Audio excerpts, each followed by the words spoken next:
ओम शांति। आप सभी बहुत दूर से बाबा के इस घर में विशेष नदी के किनारे मानसरोवर में ज्ञान स्नान करने के लिए पहुँचे हैं। यहाँ का वातावरण, यहाँ की एकांत स्वतः योगी बना देती है। जैसे तपस्या के लिए लोग अलग अलग गुफाओं में एकांत में चले जाते हैं, जंगल में चले जाते हैं, ऐसे ये स्थान भी बाबा ने आप सबके लिए विशेष अनुभूति करने के लिए बनाया है। गहन अनुभूति के लिए क्या अनुभव करेंगे हम सब। जैसा बाबा चाहता है कि मेरा एक एक बच्चा तपस्वी बने। योग लगाना तो बाबा ने सिखा दिया, योगी तो बन गए, लेकिन योगी के साथ साथ तपस्वी मूर्त बने। श्रेष्ठ योगी महातपस्वी बने। उसके लिए हमें विशेष अटेंशन रखना पड़ता है। किन बातों का विशेष अटेंशन रखेंगे तो हमारी महान तपस्या हमारे जीवन से दिखाई देने लगेगी। सबसे बड़ी तपस्या है आत्म अभिमानी स्थिति में रहने की। त्याग है देह अभिमान का और तपस्या है आत्म अभिमानी बनने की। मैं समझता हूँ इसके लिए आप सभी अभ्यास तो करते ही होंगे, लेकिन यहाँ 3 दिन के लिए विशेष मैं आत्मा इस भ्रकुटी आसन पर निवास करती हूँ। मैं इससे भिन्न एक चैतन्य शक्ति हूँ। शरीर अलग है, मैं आत्मा अलग हूँ। देह और देही इसका अलग अलग अनुभव होने लगे। ऐसे लगे जैसे मैंने ये शरीर रूपी वस्त्र धारण किए हैं। जब कर्म है शरीर को लिया और जब कर्म पूरा हो गया इससे न्यारे हो गए, अलग हो गए। अलग कहाँ जाएंगे, रहेंगे तो शरीर में ही। लेकिन इस भ्रकुटी की गुफा में मैं आत्मा एक तपस्वी मूर्त होके बैठूं। बाबा ने बहुत अच्छी तपस्या के लिए गुफा दी है, अकाल तख्त दिया है। बच्चे इस अकाल तख्त पर बैठ करके अपनी सूक्ष्म और स्थूल कर्म इंद्रियों पर शासन करो। सबसे आत्मा की मुख्य शक्ति है संकल्प शक्ति, मन जिसको हम कहते हैं। और लोगों को मन ने ही बहुत परेशान किया है, हैरान किया है, कंट्रोल में नहीं रहता। गीता में भी जब भगवान अर्जुन को कहते हैं मन मना भव, मन मेरे में लगाओ, तो अर्जुन बार बार कहता है मन तो बड़ा चंचल है, एकाग्र नहीं होता है, आप में स्थिति नहीं होता है, तो भटकता रहता है। लेकिन भगवान कहते नहीं, तुम इसको अभ्यास में लाते जाओ। थोड़ा समय 1 मिनट 2 मिनट अभ्यास करो और जिन बातों से तुम्हारा कोई कनेक्शन नहीं है उससे वैराग्य रखो। क्योंकि मन कभी कभी जहाँ ज़रूरत नहीं उधर भी भटक जाता है। और सबसे बड़ी कंप्लेन चाहे भक्तों की रही है चाहे बाबा के बच्चों की है, वो कंप्लेन है व्यर्थ संकल्प बहुत चलते हैं। कुछ न कुछ इधर उधर के संकल्प हमारे योग को तोड़ देते हैं। संकल्प हमारे हैं लेकिन हमें ही परेशान कर रहे हैं।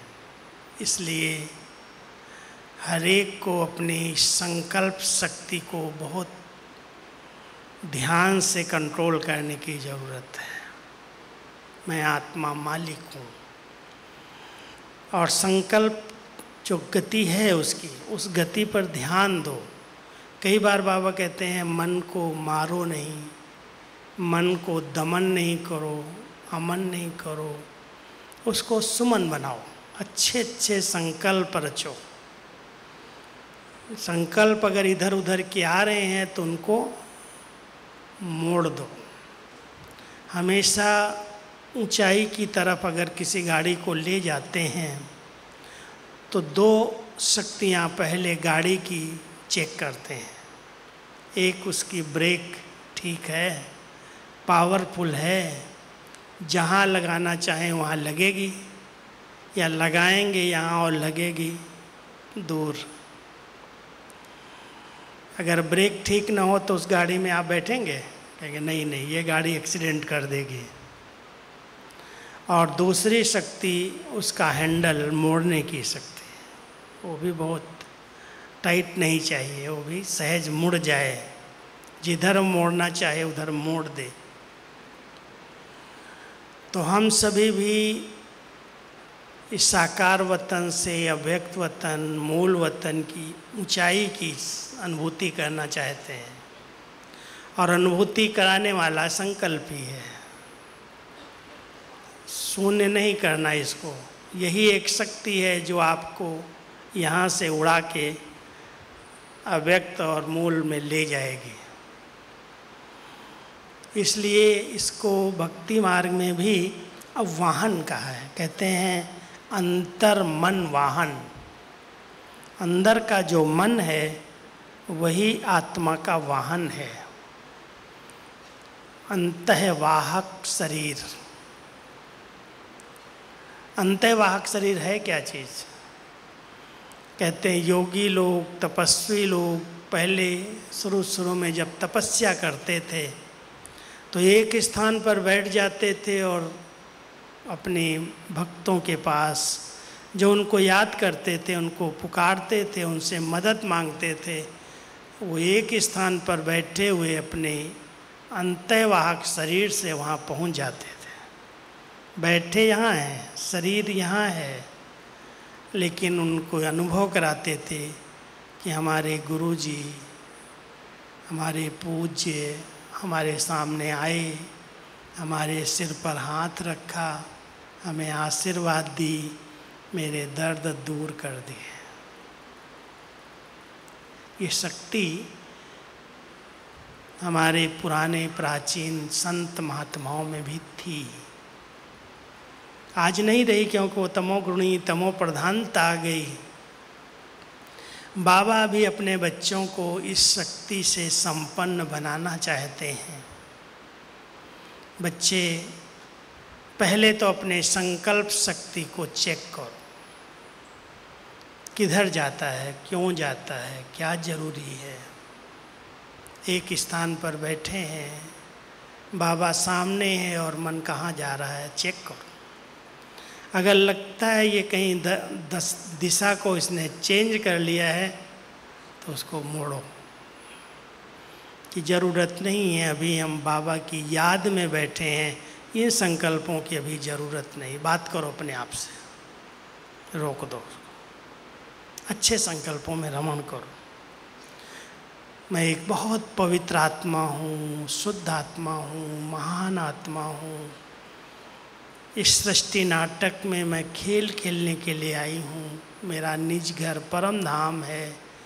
मैं परम धाम घर से इस सृष्टि मंच पर आई। मेरा आदि स्वरूप कितना श्रेष्ठ है। मध्य में मैं कितनी पूज्य आत्मा रही, जो हमारी मूर्तियों से, हमारे मंदिरों से अनेक आत्माओं की मनोकामनाएं पूरी हो रही हैं। हमारे दर्शन से, मूर्ति का दर्शन करके वो प्रसन्न हो रही हैं। मैं आत्मा कितनी महान हूँ जो भगवान की नज़र मेरे ऊपर पड़ी। मुझे भक्ति का फल मिल गया, जो भगवान मेरा पिता के रूप में पालना कर रहा है, शिक्षक के रूप में इतनी ऊंची पढ़ाई पढ़ा करके नॉलेजफुल बना रहा है और सतगुरु बन करके हमें श्रेष्ठ मत दे रहा है।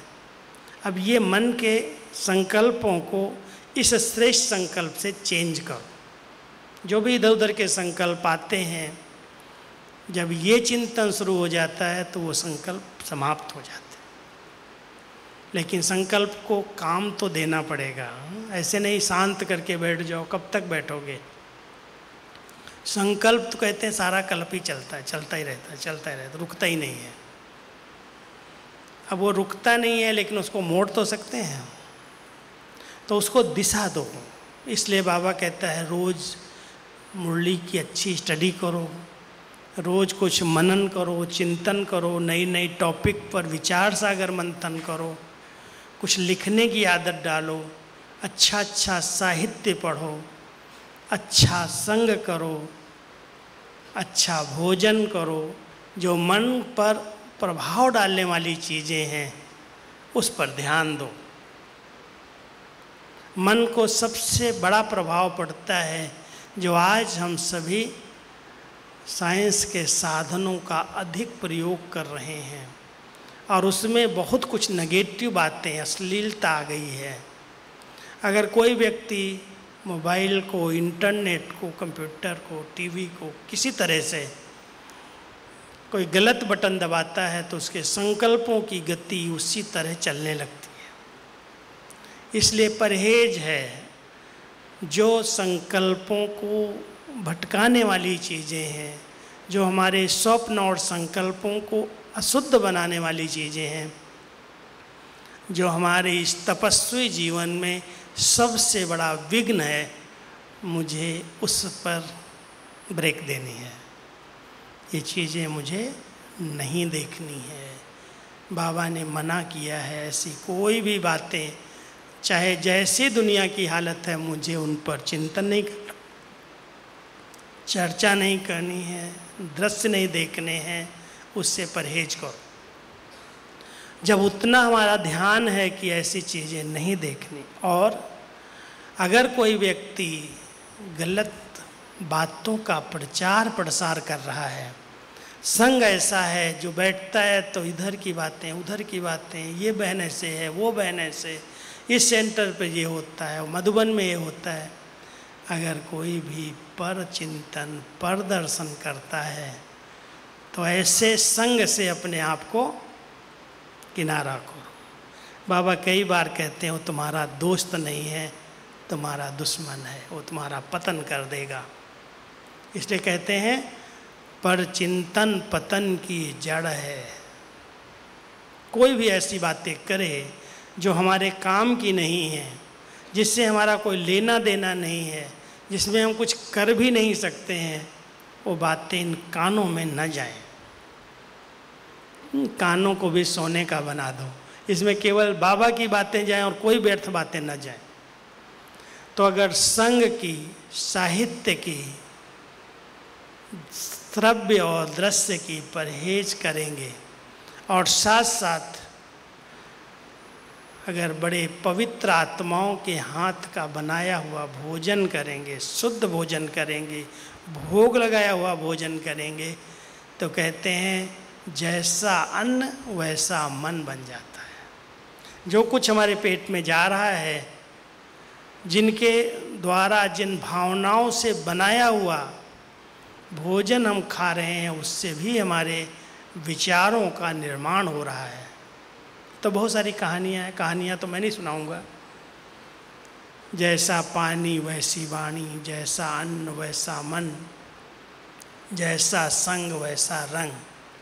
तो अगर सचमुच कोई बाबा का बच्चा तपस्वी मूर्त बनना चाहता है तो भ्रकुटी आसन पर बैठो और अपने मन को अपने वश में कर लो, मन मना भाव हो जाओगे। और उसके लिए तपस्या, बाबा कहता है, दृढ़ता संपन्न संकल्प। ऐसा संकल्प करो, बस ये सोचना है, ये नहीं सोचना है, ये देखना, ये नहीं देखना, ये बोलना, ये नहीं बोलना। अपने पास एक ऐसी डायरी होनी चाहिए कि सारे दिन में मैं क्या सोचता हूँ, क्या बोलता हूँ, क्या देखता हूँ, क्या करता हूँ। अगर श्रीमत के विपरीत हमारा चिंतन चलता है, जो श्रीमत की बाउंड्री है उसको हम कहीं भी बोल में, कर्म में, संकल्प में, चिंतन में चेंज कर रहे हैं, तो श्रीमत की अवज्ञाएं कभी भी तपस्वी नहीं बनने देंगे। इसलिए ध्यान देना, हम ऐसे दृढ़ता संपन्न संकल्प करें, कुछ भी हो जाए, जो बातें मेरे इस आध्यात्मिक मार्ग में अपनी सुखद अनुभूति के आगे विघ्न रूप हैं, उनको मुझे सोचना नहीं, ब्रेक लगाओ। ऐसी ब्रेक पावरफुल चाहिए। अगर ये ब्रेक पावरफुल है और बीच बीच में अपने संकल्पों को हम मोड़ देते हैं कि ये संकल्प क्यों आ रहा है, चलो बाद में सोच लेंगे। कई लोग व्यर्थ सोचते हैं, व्यर्थ के साथ साथ कई नेगेटिव भी सोचने लगते हैं। किसी के प्रति ईर्ष्या हो गई, नफरत हो गई, कोई भी बात हो गई, उसके प्रति पता नहीं किस किस प्रकार के नेगेटिव ख्यालात चलने सब हो जाते हैं। व्यर्थ नेगेटिव के साथ कभी कभी साधारण संकल्प जो नेचुरल हैं, जो कर ही रहे हैं, उसके बारे में बहुत सोच लेते हैं। और कई बार आवश्यक संकल्प हैं, उनमें भी बहुत फास्ट गति चल जाती है। आवश्यक हैं, करना जरूरी। और कई संकल्प बहुत शुद्ध हैं, श्रेष्ठ हैं, पवित्र हैं, और कई संकल्प तो बस आत्मा और परमात्मा के सिवा और कोई नहीं है। तो संकल्पों की बहुत वैरायटी है।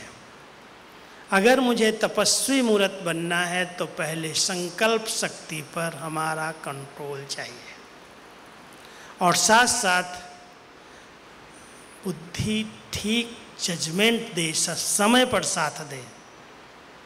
बुद्धि पर बहुत पहरा चाहिए, नहीं तो बुद्धि बहुत भटकती है, इधर उधर पता नहीं कहाँ कहाँ जाती है। इसलिए बाबा कहते हैं बुद्धि योग है, बुद्धि का योग है।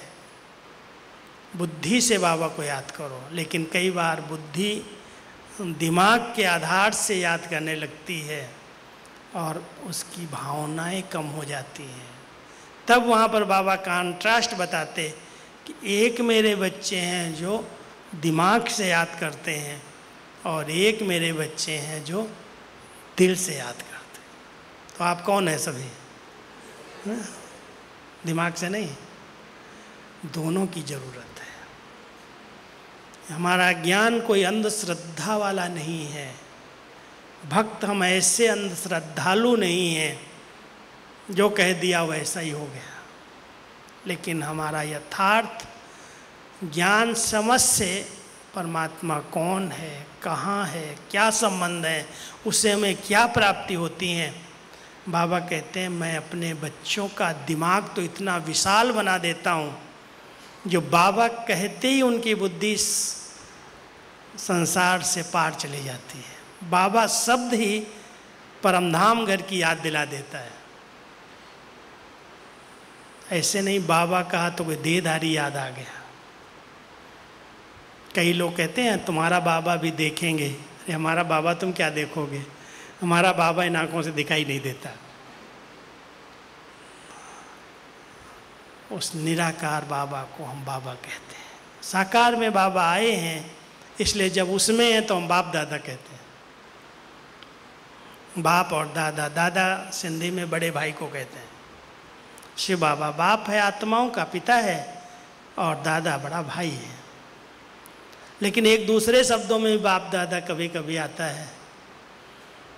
दादा कहते हैं ग्रैंडफादर को, दादा सिंधी में कहते हैं, और बाप फादर को। तो जब ब्रह्मा बाबा कहता है मैं इकलौता बेटा हूँ शिव बाबा का, तुम सब पोतरे हो, तो उस समय शिव बाबा दादा हो जाता है, और ब्रह्मा बाबा बाप बन जाता है। क्योंकि ब्रह्मा बाबा के द्वारा वर्षा मिलता है, लेकिन ब्रह्मा कहता मैं कुछ नहीं देता, तुम्हें शिव बाबा सब कुछ देता है।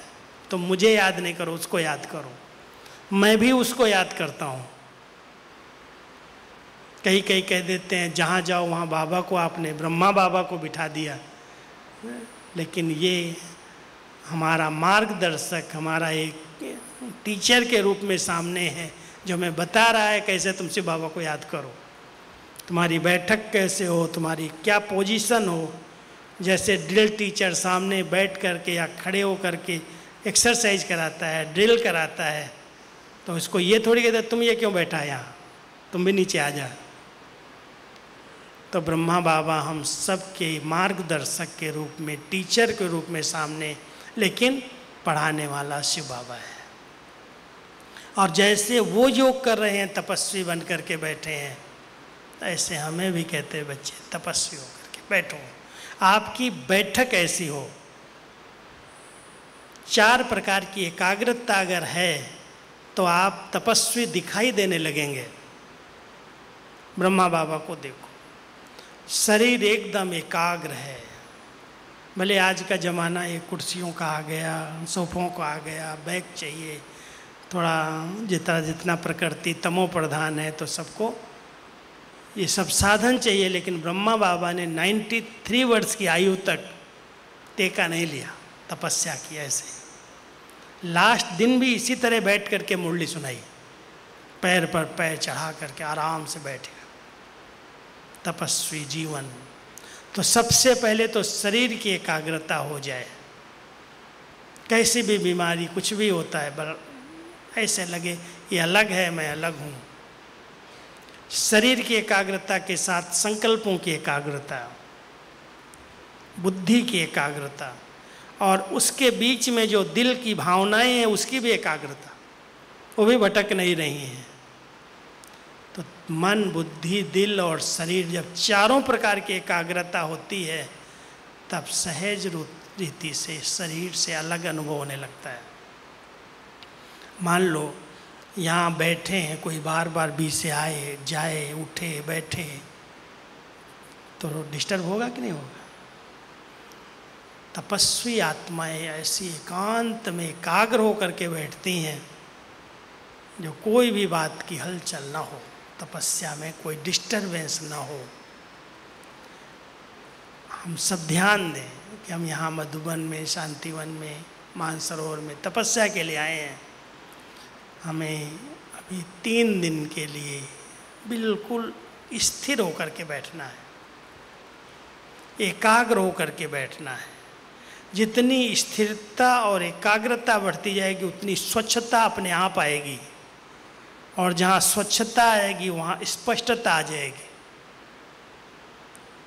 पता चलेगा मैं आत्मा जो हूँ, जैसी हूँ, और मेरा बाबा जो है, जैसा है, जिसको मैं याद कर रहा हूँ। एक शब्द शायद पुरानों ने सुना होगा, बाबा कहते हैं कि मैं जो हूँ, जैसा हूँ, मुझे कोटों में कोई में भी कोई विरला ही पहचान सकता है। क्या है उसकी पहचान? हम सबको ज्ञान सुना देते, सबको उसकी पहचान दे देते, और आपको हम कहें कि नहीं, वो जो है, जैसा है, उसमें सब यथार्थ नहीं पहचानते। उस पहचान से बाबा को हम याद करें, कहीं बुद्धि भटकेगी नहीं। जिसको पाने के लिए हम सब ने इतनी मेहनत की है, इतने धक्के खाए हैं, इतने भटके हैं, जिसके लिए लोगों ने कहा पता नहीं कितने जन्म लेने पड़ेंगे, फिर भी मिलेगा या नहीं पता नहीं। वो हमारा बाबा बन गया, वो हमें मिल गया, उसने हमें भक्ति का फल दे दिया। अंदर से जैसे ब्रह्मा बाबा के दिल से निकला, पाना था सो पा लिया। एक धक से बाबा को हीरे की दुकान, हीरे पत्थर दिखाई देने लगे। क्या इसका बिजनेस करना है? मैं तो चला, मुझे तो जो पाना था पा लिया बस। कैसा टूट निश्चय, कैसा बाबा को पहचाना उन्होंने, जबकि बाबा ने अपनी पहचान उस समय दी भी नहीं थी। धीरे धीरे पहचान मिली पूरी, लेकिन अनुभव हुआ, साक्षात्कार हुआ, बस पाना था सो पा लिया। काम क्या बाकी रहा। एक धक से बुद्धि एकदम सब बातों से न्यारी हो गई, वैराग्य आ गया, समर्पित कर दिया सब कुछ। तो पहचान कोई सहज नहीं है, लेकिन जितना हमने पहचाना है उस पहचान के आधार से जब दिल का प्यार और प्यार में संबंध जुटता है तब प्राप्तियां होती हैं और योग सहज हो जाता है। जब तक कोई प्राप्ति नहीं हुई है तब तक प्यार नहीं जुड़ता, और प्यार नहीं है तो याद नहीं रहती। मैं हमेशा कहता हूँ योगी जीवन के लिए 4 बातें बहुत जरूरी हैं। तपस्वी बनना है तो ध्यान देना, बहुत हल्कापन चाहिए। जो जवाबदारियां हैं जो भी हैं, शरीर की हैं, संबंधों की हैं, बिजनेस की हैं, कोई नौकरी की हैं, बाबा कहता है सब मुझे समर्पित कर दो। दिल से कहो ये सब बाबा तेरा है, तेरा है, तेरा है, तेरा है। और ऐसे हल्के हो जाओ जो बाबा कहता है मैं तुम बच्चों को अपनी पलकों पर बिठा करके अपने घर ले जाऊंगा। ये पलकें, ये इस पर बाबा बिठाएगा कैसे? कितनी हल्की आत्मा चाहिए। कईयों को बहुत बोझ चिंताएं लेकर के बैठे हैं। जो कोई चिंता, चिंतन, जवाबदारी, बोझ हो, आज की रात को आप सब एक डायरी में, कागज में लिख देना, लिख डालो, अंदर की बात निकाल दो बाहर, और सवेरे सवेरे बाबा के कमरे में जाके वहाँ एक बॉक्स होगा उसमें डाल दो। यहाँ भी बाबा की कुटिया है, कमरा है, बाबा को अर्पित कर दो। बाबा ये सब जवाबदारी तेरी है, अब मैं कोई जवाबदारी लेके के नहीं हूँ, बिल्कुल मैं बच्चा हूँ आपका। बच्चा जो छोटा होता है उसको जवाबदारी का अनुभव नहीं होता। उसको उठाएंगे, बिठाएंगे, खिलाएंगे, नहलाएंगे, सब माँ बाप करेंगे, उसको कोई चिंता नहीं, कोई चिंतन नहीं। अगर सच्ची तपस्या का अनुभव करना है तो आपको बहुत छोटा सा बच्चा हूँ मैं आपका, हल्के हो जाओ, अर्पित करो बाबा को, सब कुछ तेरा है, मैं कहाँ बड़ा हो गया हूँ। दूसरा चाहिए आंतरिक खुशी और नशा। किससे मिलने जा रहा हूँ, कौन है मेरा बाबा? अंदर का नशा, वो खुमारी, वो खुशी जिसमें आत्मा अंदर से, बाबा कई बार कहता है अंदर से खग्गियाँ मारनी चाहिए, खुशी में डांस करना चाहिए मन से। इतनी खुशी, इतना आनंद। कई लोग योग करते हैं ना तो चेहरे पर खुशकी आ जाती, पता नहीं क्या सोच रहा है, ऐसे बैठा है, अरे योग कर रहा है या कहीं दूसरी जगह खोया हुआ है। योग में चेहरा तो प्रफुल्लित होता है कि हम बाबा से, भगवान से बातें कर रहे हैं। हमारा कोई शून्य वाला योग नहीं है, हम कोई उदासी नहीं है, सन्यासी उदासी। हम तो संबंध से बाबा को याद करते हैं, रिलेशन से हमारा कनेक्शन है, सूखा सूखा कनेक्शन नहीं है। बहुत प्यार से, खुशी से, प्यार भी चाहिए, खुशी भी चाहिए, हल्कापन भी चाहिए। और चौथी बात चाहिए बहुतों की दुआएं। कहते हैं ले लो दुआएं माँ बाप की तो सिर से उतरेगी गठरी पाप की। अब पाप की गठरी उतारने के लिए हम पुण्य कर्म कर रहे हैं, योग कर रहे हैं, दान कर रहे हैं, लेकिन बाबा कहता है दुआएं ले लो। और दुआएं उस बच्चे को मिलती हैं जो बहुत सपूत है, आज्ञाकारी है, हाँ जी करने वाला है। माँ बाप के जो शब्द हैं उनको प्रैक्टिकल स्वरूप में लाना वाला है, सबको सुख देने वाला है, सबको समय पर सहयोग देने वाला है, उसको दुआएं मिल जाती। तो हम सब के पास दुआओं का स्टॉक जरूर चाहिए। कोई भी भूल चूक के इस संगम के समय पर मेरे कोई भी ऐसे कर्तव्य से मुझे बद्दुआ न दे। ध्यान तो होगा, अटेंशन देना बहुत ज़रूरी है। कोई भी अगर डिस्टर्ब हो गया, कोई कारण से नाराज हो गया, कोई हिसाब किताब आ गया, तो अपने अंदर से उसके प्रति घृणा भाव नहीं रखो। क्षमा भाव, दया भाव, ठीक हो जाएगा। मेरी गलती है, मैं क्षमा मांग लेती हूँ। सामने से नहीं मांग सकते, अंदर बाबा के आगे जाके, बाबा मैं उस बच्चे से, उस आत्मा से क्षमा मांग रही हूँ। अच्छा, उसने मेरे साथ जो कुछ किया मैं उसको क्षमा कर रही हूँ। कम से कम अंदर ही अंदर उसके प्रति नफरत, घृणा, द्वेष, ईर्ष्या जो कुछ है उसको अलग करो। ये बहुत आपकी बच्चा है, आपकी बच्ची है, मैं इससे दोष क्यों रखूं? ये सब निर्दोष आत्माएं हैं। कोई मेरा हिसाब किताब होगा जो चुप तो कर रहे हैं, उससे भी मुझे बद्दुआ नहीं लेनी, दुआ लेनी। अगर दे रहा है तो कोई बात नहीं, मैं उसको बद्दुआ को दुआ में चेंज कर दूँ। ये मेरे लिए सहन शक्ति का पाठ पढ़ाने के लिए आया। ये मुझे समाना सिखा रही है, ये मेरे सहन करना सिखा रही है, ये मेरी धैर्यता का पेपर ले रही है। मैं पास होकर दिखाऊं, तब वो दुआ देगा, दुआ बदल जाएगी, बद्दुआ भी दुआ में चेंज हो जाएगी। तो जितना हमारे पास से चारों बातें हैं, बाबा से जिगरी प्यार है, अंदर आत्मा की खुशी और आनंद की अनुभूति है, हल्कापन है, दुआएं हैं, उतना योग सहज है। और योगी जीवन तपस्वी जीवन है, और इस तपस्वी जीवन के अंदर ध्यान देना, संकल्प शक्ति को जिधर ले जाना चाहे उधर ले जाएं। कई बार बाबा की मुरलियाँ चली हैं, बच्चे मन की गति से आप पांचों स्वरूपों का अनुभव करो। मन कंट्रोल में रहे, यही मन आपका वाहन बने। कभी आप मूल वतन के अनादि स्वरूप का अनुभव करो, कभी देव स्वरूप में, आदि स्वरूप में, देवी देवताओं के रूप में संपन्नता का अनुभव करो, कभी पूज्य स्वरूप में, दातापन के रूप में सबको वरदान दो, शक्ति दो, सकाश दो, जो ज़रूरत है भक्तों की मनोकामनाएं पूर्ण करो। और ब्राह्मण जीवन में सर्व प्राप्तियों से संपन्न स्वरूप में बैठो। मिल गया जो पाना था, उस नशे में बैठो, ब्राह्मण जीवन का अनुभव करो, और फिर फरिश्ता बन करके विश्व कल्याण की सेवा करो। मन की गति से ही हम इन पांचों स्वरूपों का अनुभव कर रहे हैं। तो सभी भ्रकुटी आसन पर बैठ करके पहले अपने मन पर कंट्रोल करके, फिर बुद्धि को साथ लेकर के संस्कारों की चंचलता समाप्त हो जाए, क्योंकि संस्कार तो मुझे अपने दिव्य और अलौकिक बनाने हैं।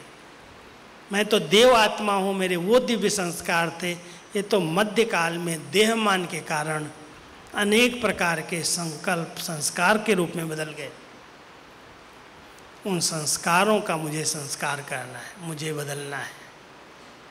और फिर ये जो स्थूल कर्मेंद्रियाँ हैं, आँख, नाक, मुख, कान, हाथ, पैर जो भी हैं, ये सब मेरे आर्गन्स हैं, मुझे इनको अपने कंट्रोल में रखना है। ऐसे नहीं देख लिया, वृत्तियाँ चंचल हो गई, दृष्टि से देखा और वृत्तियाँ चंचल हो गई, और अंदर चला गया तो जब कोई सामने आया तो बोल दिया, निकल गया। कहते चाहता नहीं था, ऐसे निकल गया। ऐसे नहीं निकलता है, कुछ तो अंदर होता है, कभी की बात होगी तब निकलता है। तो कभी भी कोई सूक्ष्म में मर्यादा का उल्लंघन न हो, इस पर फुल अटेंशन देने वाला सहज योगी जीवन बनना चाहती है। सहज योगी जीवन, कोई भी प्रकार की योग में मेहनत नहीं लगती। फिर चलते फिरते ऐसे अनुभव होता है जैसे इस संसार में होते हुए भी ये संसारी नहीं है, उपराम है, अनासक्त है, वैरागी है। सबके बीच में होते हुए भी कोई आकर्षण उस आत्मा को आकर्षित नहीं करती। कितनी बड़ी बात बाबा ने कही है कि बच्चे प्रवृत्ति को संभालो, घर गृहस्थ में रहो, लेकिन लक्ष्य रखो जैसे कमल कीचड़ के बीच में रहते न्यारा रहता है, उसके ऊपर कोई भी पानी का छींटा या कीचड़ नहीं आता। ऐसे मुझे संसार के कीचड़ में रहते कमल बन करके रहना है। नशा होना चाहिए। प्रवृत्ति तो रच ली, प्रवृत्ति तो बनाई है, उसको संभालना है, उसको छोड़ना नहीं है, उसको सही रास्ते पर लाना है, लेकिन उसमें फंसना नहीं है। कोई भी डाली को पकड़ करके नहीं बैठना। डालियाँ बहुत हैं, संबंधों की डालियाँ हैं, पदार्थों की डालियाँ हैं, संस्कारों की डालियाँ हैं, गुरुओं की डालियाँ हैं, शास्त्रों की डालियाँ हैं, पढ़ाई लिखाई की है वो डालियाँ हैं। बहुत सारी डालियों पर एक पंछी आत्मा बैठ गई है पकड़ करके, और जो सामने आता है उसको कहती छुड़ाओ छुड़ाओ छुड़ाओ। बाबा क्या कहते हैं, तुमने खुद पकड़ा हुआ है, छुड़ाएगा कौन? छोड़ो तो छूट जाओगे, कुछ अपना नहीं है। तो जिसने पकड़ के रखा है मेरा मेरा मेरा, बाबा कहता है जिस दिन तूने कह दिया है सब तेरा तेरा तेरा, उस दिन तुमको पंख लग जाएंगे, तुम उड़ने लगोगे।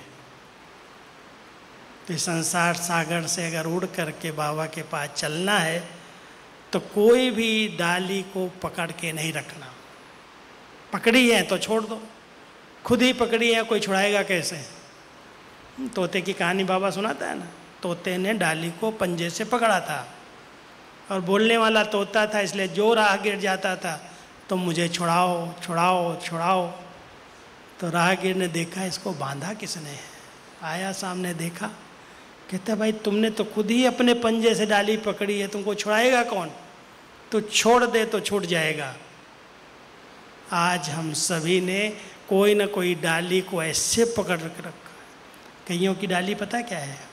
बड़ी बाबा कहता है सोने की डाली है, ये मेरी विशेषता है, ये मेरी सेवा है, ये मेरा सेवा स्थान है, ये मेरे स्टूडेंट हैं, ये मेरे हैं। ये भी ऐसी डाली सोने की है, हीरे की, जिसको पकड़ के लोग बैठ गए।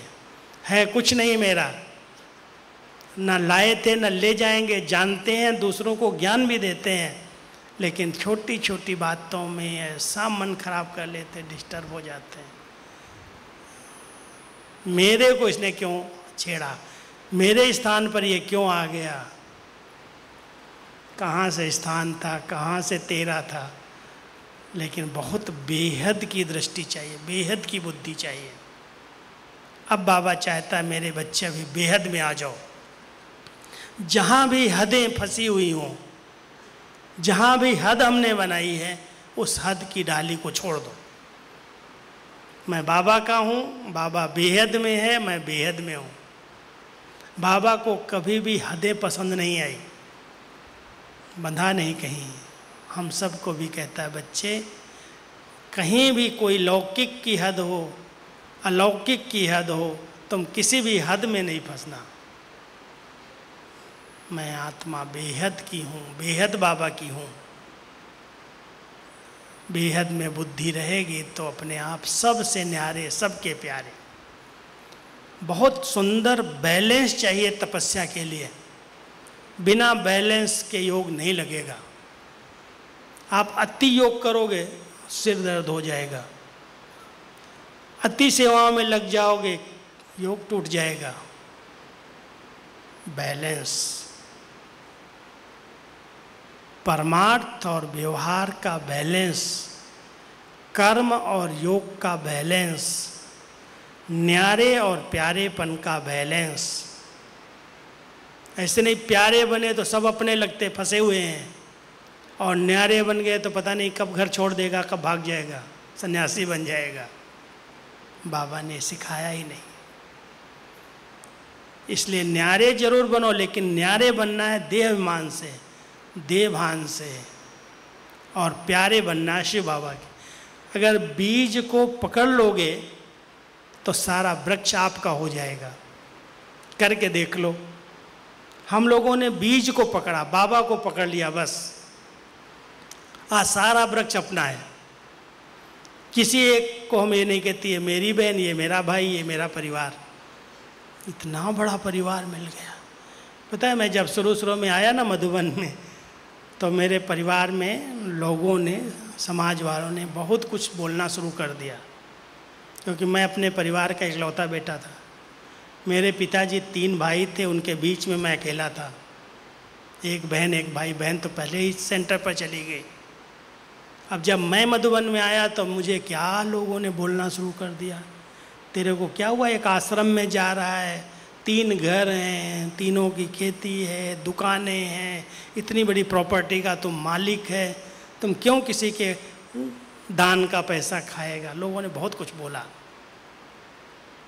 बोलने वाले तो बोलते ही हैं, लेकिन आज सब अनुभव कर रहे हैं कि अगर आज छोटे से हद में मैं फंसा हुआ होता, कहाँ होता। आज बाबा ने पूरे विश्व की स्टेज पर बिठा दिया।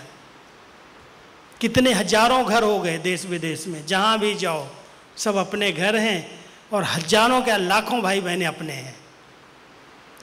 इतनी पालना, इतना स्नेह, इतना प्यार, कहीं भी देश विदेश में चले जाते हैं सबसे अनुभूति होती है अपने हैं। हम सबको अभी ऐसी स्टेज बनानी है कि कहीं भी हद में नहीं फंसो, बहुत बेहद में बुद्धि रखो। जो कुछ है तन मन धन समय शक्ति सब बेहद की सेवा में समर्पित हो जाए। फिर देखो बाबा कैसे प्यार करता है और कैसे बच्चों को उड़ाता है, उड़ने लगोगे। ध्यान देना, बैलेंस से चलना, अति कोई चीज़ की अच्छी नहीं। योग में भी बैलेंस है। कोई कहे मैं रोज़ 2 बजे उठ के योग करूं, दिन की दिनचर्या इतनी टाइट है, जो बहुत काम करने पड़ते हैं, दिन में रेस्ट नहीं मिलती, रात को 10, साढ़े 10, 11 बज जाता है सोने में, शरीर थक जाता है। योग में बैठते हैं, थोड़ी देर ठीक रहते हैं, फिर नींद करने शुरू कर देते हैं। क्या ज़रूरत है ऐसे योग की। बैलेंस से चलो। बाबा ने जो दिनचर्या बनाई इतनी अच्छी बनाई है, 3:30 बजे उठ जाओ, 4 से 4:45 योग करो, फिर अपने काम में लग जाओ। अगर बहुत शरीर ऐसा है तो थोड़ा रेस्ट कर लो, कोई मना तो नहीं है। शरीर ठीक है, आत्मा सहज बाबा की याद में रह सकेगी। शरीर साथ नहीं दे रहा है, आप कितना मेहनत करो। इसलिए ज्ञानी तू आत्मा माना, समझदार। जो या वास्तव में ज्ञानी तू आत्मा है वो योगी स्वतः बन जाता है। योग लगाने की मेहनत नहीं लगती। और ऐसा योगी जीवन, श्रेष्ठ जीवन, जिसमें अलबेलापन नहीं, आलस्य नहीं और बहानेबाजी नहीं। कभी भी अलबेलापन ना आए। 3:30 बजा, उसके बाद चलो थोड़ा देर और सो लेते हैं, नहीं, तुरंत फेंको, छोड़ो चारपाई, बैठ जाओ बाहर। दृढ़ता है तो तपस्या है, एक बाबा से सच्चा प्यार है तो तपस्या है, सब चीज़ों से वैराग्य है तो तपस्या है। कहीं भी अगर लगाव झुकाव प्रभाव है तो तपस्या नहीं हो सकती। इसलिए यहाँ आए हो, मैं आपको यही राय देता हूँ, अपने सूक्ष्म लगाव की रस्सियों को जरूर चेक करना। कहीं न कहीं बुद्धि अगर अटकी है, लटकी है, फंसी है, कोई अच्छा लगता है, कोई बहुत प्यारा है, बहुत स्नेही है, बहुत सहयोगी है, बुद्धि जाती है वहाँ। नहीं, मुझे कोई देहधारी को सहारा नहीं बनाना है, मेरा तो एक बाबा, दूसरा न कोई। जिस समय ये संकल्प आ जाएगा उस दिन आपकी तपस्या शुरू हो जाएगी, जीवन तपस्वी बन जाएगी। तो जहाँ पर भी सूक्ष्म में भी रस्सी हो, 2 रस्सियाँ बहुत खींचती हैं, एक लगाव झुकाव वाली रस्सी और एक नफरत घृणा वाली रस्सी। कोई से भी अगर वैर विरोध है, नफरत है, घृणा है, ईर्ष्या है, बैठोगे योग में फटाफट वो रस्सी अपनी तरफ ले जाएगी, वही व्यक्ति की शक्ल आएगी सामने। और कोई बहुत अच्छा लगता है कि इन्हें प्रभाव डाला अपने ऊपर, वही व्यक्ति खींच ले जाएगा, बाबा दूर हो जाएगा। इसलिए सूक्ष्म रस्सियों को जरूर चेक करो। और ज्ञान योग की कैंची से, ना कोई मेरा ना कोई मेरी, मैं तो बाबा तेरा हूँ, तो मुझे मिल गया और क्या चाहिए। तो सच्चे दिल से अगर बाबा को सच्चाई बहुत पसंद है, बाबा को एक शब्द बहुत अच्छा लगता है कि मेरे बच्चे एक वृत्ता होकर के रहें, एक बल, एक भरोसा, एक बाबा दूसरा न कोई, एक की स्मृति सदा बनी रहे, तो बाबा को बहुत प्यारे हैं और सच्चे हैं, साफ हैं। जो हूँ जैसा हूँ तेरा हूँ, कहीं बुद्धि नहीं जाती, अंदर और बाहर कोई अलग रूप नहीं है, सच्चाई है, तो बाबा को बहुत पसंद आता है, ये बच्चा मेरा है। तो बहुत सच्चे होकर के रहना, एक वृत्ता होकर के रहना। आपको कोई योग लगाने की, मेहनत करने की ज़रूरत नहीं है। बाबा ने हमें सहज योगी बनाया है, लेकिन सहज योगी के बीच में अलबेलापन ना आ जाए, आलस्य ना आ जाए। इसलिए कहता है बच्चे अभी श्रेष्ठ योगी और महातपस्वी बनो। आपकी दृष्टि इतनी पवित्र हो, इतनी शुद्ध हो, आत्मा मालिक है, जो देखना चाहे वही देखे, जो बोलना चाहे वही बोले, जो सुनना चाहे वही सुने। ऐसा कंट्रोल आ जाए अपने ऊपर, कोई विकर्म नहीं होगा, कोई अवज्ञाएं नहीं होंगी, और जो आज्ञाकारी हैं, विक्रमों पर जिन्होंने जीत प्राप्त कर ली है, वो सहज श्रेष्ठ योगी स्वतः बन जाते हैं। तो आप सभी आए हैं, थोड़ा ध्यान देना। मन, मुख और मोबाइल, ये तीन चीज़ें जो बहुत डिस्टर्ब करती हैं, इसके स्विच बंद कर दो। अधिक सोचना नहीं है, बोलना तो है ही नहीं। जितना अंतर्मुखी रहोगे उतना अंदर का सुख ले सकोगे। अपने से बातें करो, बाबा से बातें करो, बाकी आपस में तो बातें करते ही रहते हैं। तो यहाँ पर 3 दिन में बहुत अच्छी तपस्या करके, बहुत शुद्ध, पवित्र, शक्तिशाली बन करके जाना। तो वर्तमान परिस्थितियों पर कैसी भी परिस्थितियाँ आ जाएंगी, उनको सहज पार कर लेंगे। ठीक है।